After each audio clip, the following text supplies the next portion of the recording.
গঠনতন্ত্রের দলীয় গঠনতন্ত্রের পরিবর্তন, আমাদের দলের গঠনতন্ত্র যদি আপনি দেখেন সেটা অবশ্যই গণতান্ত্রিক। সেখানে নেতা নির্বাচনের যে পদ্ধতি সেটা অবশ্যই গণতান্ত্রিক। আমাদের দলের চেয়ারম্যান নির্বাচিত হওয়ার জন্য নির্বাচন কমিশন হয়, শিডিউল ঘোষণা হয়, সেখানে কাউন্সিলরদের মধ্যে থেকে যে কেউ একজন কিন্তু আপনার প্রতিদ্বন্দ্বিতা করতে পারে। হ্যাঁ, এখন বলতে পারেন যে অতীতে এরকম হয়েছে কিনা, অতীতে কেউ দাঁড়ানোর প্রয়োজন মনে করে নেই, মনে করেছে যে বেগম খালেদা জিয়াই এখন যোগ্য, সেজন্য তার বিরুদ্ধে আমার দাঁড়ানোর প্রয়োজন মনে হচ্ছে না বা মনে করছি না। কিন্তু ভবিষ্যতে কেউ দাঁড়াবে না এটা মনে করার কোনো কারণ নেই।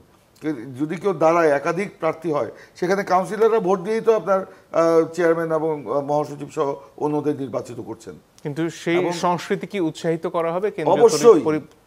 আমার গঠনতন্ত্রই তো আছে, এই গঠনতন্ত্র তো নির্বাচন কমিশনে নিবন্ধিত। মানে এটা একটা তাত্ত্বিক প্রশ্ন হয়। ধরুন মির্জা ফখরুল ইসলাম আলমগীর তো একেবারে গোড়া থেকেই আন্দোলনের সাথে ছিলেন, জেলে গেছেন বহুবার, অনেক কষ্ট সহ্য করেছেন। এমনকি হতে পারে যে জিয়া পরিবার থেকে বলা হলো যে আমরা না থেকে মির্জা ফখরুল হবেন পরবর্তী নেতা? শোনেন, সেটা হলো একটা আপেক্ষিক ব্যাপার। দল সেটা যদি মনে করে, যে কোনো সিদ্ধান্তই দল মনে করতে পারে। এখনও আমরা মনে করি বেগম খালেদা জিয়া, তারেক রহমান এই দলের জন্য অপরিহার্য, এবং তারা যতক্ষণ সক্ষম হবেন এই দলকে নেতৃত্ব দেওয়ার জন্য তারা নেতৃত্ব দিবেন। যদি মনে করেন যে না আমি এখন পারছি না, তখন দল যেটা সিদ্ধান্ত নেবে তাই হবে। অবশ্যই সেক্ষেত্রে এইটার গ্রহণ করার মানসিকতা আমাদের সকলেরই আছে। কিন্তু এখন পর্যন্ত আমরা মনে করি বেগম খালেদা জিয়া এবং তারেক রহমান এই দলে নেতৃত্ব দেওয়ার মতো যোগ্যতা এখনও তাদের আছে। যদিও বেগম খালেদা জিয়া এখন অসুস্থ, আপনারা জানেন যে দীর্ঘদিন তিনি এই সরকারের রোশনালে পড়ে তাকে জেল খাটতে হয়েছে, তার চিকিৎসা করতে দেওয়া হয়নি। তার সুস্থ হওয়াটাই এখন আমাদের জন্য মুখ্য, যে জন্য আজকে ভারপ্রাপ্ত চেয়ারম্যান তারেক রহমান নেতৃত্ব দিচ্ছেন। সেটা গঠনতন্ত্র অনুযায়ী নেতৃত্ব দিচ্ছেন। গঠনতন্ত্রে ভারপ্রাপ্ত চেয়ারম্যান, দলের সিনিয়র ভাইস চেয়ারম্যান ভারপ্রাপ্ত চেয়ারম্যানের ভূমিকা পালন করবেন, এবং ভারপ্রাপ্ত চেয়ারম্যানের সকল অধিকার বা সকল ক্ষমতা তিনি ব্যবহার করতে পারবেন। চেয়ারম্যান যেরকম গণতান্ত্রিকভাবে করে থাকেন, দল পরিচালনা করেন, উনিও করছেন। দলের কমিটি নিয়ে আলোচনা করছেন, বিভিন্ন পর্যায়ে আলোচনা করেই সিদ্ধান্তগুলো হচ্ছে। ওনাকে তো আমরা দেখছি না যে আমাদের উপর কোনো সিদ্ধান্ত উনি চাপিয়ে দিচ্ছেন, আমাদের থেকে মতামত নিয়ে কিন্তু করছেন। আর বলেছেন, দেখেন আওয়ামী লীগ গত 15 বছরে বাংলাদেশের রাজনৈতিক সংস্কৃতিকে তছনছ করে দিয়ে গেছে, রাজনৈতিক কর্মীদের চরিত্র নষ্ট করে দিয়ে গেছে। রাজনীতি মানেই টাকা বানানোর পথ, টাকা বানানোর মেশিন, এটা আওয়ামী লীগ প্রতিষ্ঠিত করেছে। তারা এমন কোনো কাজ রাজনৈতিক তাদের দলের নেতা কর্মীদের দ্বারা করে নাই।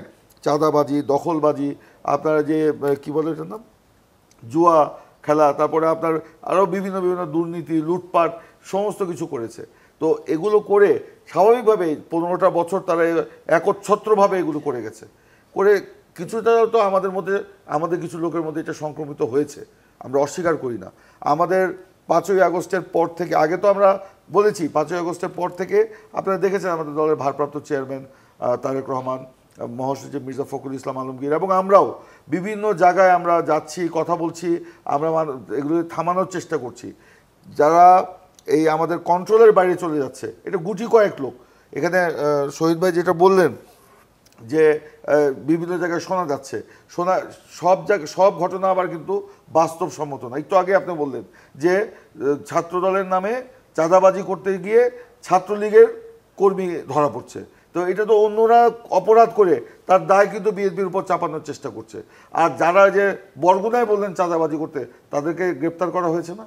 এমনকি আমাদের দলে যারা এসব অপকর্ম করছে বিএনপির নাম ব্যবহার করে, তাদেরকে আমরা দলীয় সাংগঠনিক ব্যবস্থা গ্রহণ করছি, একদম দলের সর্বোচ্চ পর্যায় থেকে সর্বনিম্ন পর্যায় পর্যন্ত।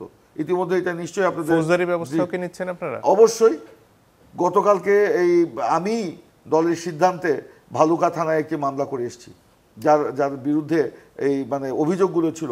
আমরা তো কাল বিলম্ব করি নাই, দলের সিদ্ধান্ত অনুযায়ী সেটা হয়েছে। এটা ইমরান সালেহ প্রিন্সের একক সিদ্ধান্ত না, বা এটা আমাদের দলের ভারপ্রাপ্ত চেয়ারম্যান দলের বিভিন্ন পর্যায়ে আলোচনা করে সিদ্ধান্তটা নিয়েছেন। এবং উনি বলেছেন, গতকালকে আমার সাথে কথা হয়েছে, তিনি বলেছেন এখন শুধুমাত্র আমরা এগুলির ব্যাপারে শুধু সাংগঠনিক ব্যবস্থাই দিব না, তাদেরকে আমরা আইনের হাতে তুলে দেব। যে কারণে কিন্তু আমি মামলা করেছি গতকালকে, এবং বিভিন্ন জায়গায় মামলা কিন্তু হচ্ছে। আজকে এইটাই মেসেজ দেওয়া যে আমরা এই অপরাধ মানে অপকর্মকারীদেরকে দলে রাখবো না। দলকে আমরা এদের দলে থাকার প্রয়োজন নেই, কারণ 15টা বছর এই দলের হাজার হাজার লক্ষ নেতাকর্মী কষ্ট করেছে, তারা জীবন দিয়েছে, রক্ত দিয়েছে, গণতন্ত্র প্রতিষ্ঠার জন্য কাজ করেছে। আওয়ামী লীগের নিষ্ঠুর দমন নিপীড়নের শিকার হয়েছে। আজকে একটা এই সফল ছাত্র গণ বিপ্লবের মধ্য দিয়ে দেশ গণতন্ত্রের পথে যাত্রা শুরু করেছে। এরকম একটা মুহূর্তে বিএনপির ভাবমূর্তি যারা নষ্ট করে তাদের জায়গা বিএনপিতে হবে না, নাই। এবং তাদের বিরুদ্ধে আমরা সাংগঠনিক ব্যবস্থা নিচ্ছি এবং একই সাথে তাদেরকে আমরা আইনের হাতেও তুলে দেওয়ার জন্য ব্যবস্থা নিচ্ছি, যেটা আপনারা দেখেছেন। এবং আপনারা দেখেছেন আমাদের দলের একেবারে যখনই যার বিরুদ্ধে আপনার অভিযোগগুলো আসছে তাদেরকে আপনার কারণ দর্শাও নোটিশ বলেন, ব্যাখ্যা তলব বলেন, তাদের বিরুদ্ধে বহিষ্কার বলেন, তাদের দল থেকে প্রাথমিক সদস্য পদ থেকে পর্যন্ত বহিষ্কার করা হচ্ছে। আমাদের দলের কেন্দ্রীয় অনেক নেতৃবৃন্দের বিরুদ্ধেও এরকম নেওয়া হয়েছে, আপনি নিশ্চয়ই আপনার স্মরণে আছে। তৃণমূল পর্যায়ে আমরা এগুলো করছি। আমরা এই ব্যাপারে জিরো টলারেন্সে আছি। এইসব অপকর্ম করে, চাঁদাবাজি করে কেউ পার পাবে না। চাঁদাবাজি, দখলবাজি, সন্ত্রাস, নৈরাজ্য বা এই যে আপনার দলের নাম ব্যবহার করে অপকর্ম করা, এটা আওয়ামী লীগের সংস্কৃতির অংশ, আওয়ামী রাজনীতির অনুষঙ্গ। এটা এখানে বিএনপির কোনো জায়গা নেই। বিএনপির নাম ব্যবহার করে যারাই করবে তাদের বিরুদ্ধে, সে যত বড়ই নেতা হোক না কেন বা যত ত্যাগী লোকই হোক না কেন, তার বিরুদ্ধে সাংগঠনিক ব্যবস্থা নেওয়া হবে, আইনগত ব্যবস্থাও নেওয়া হবে।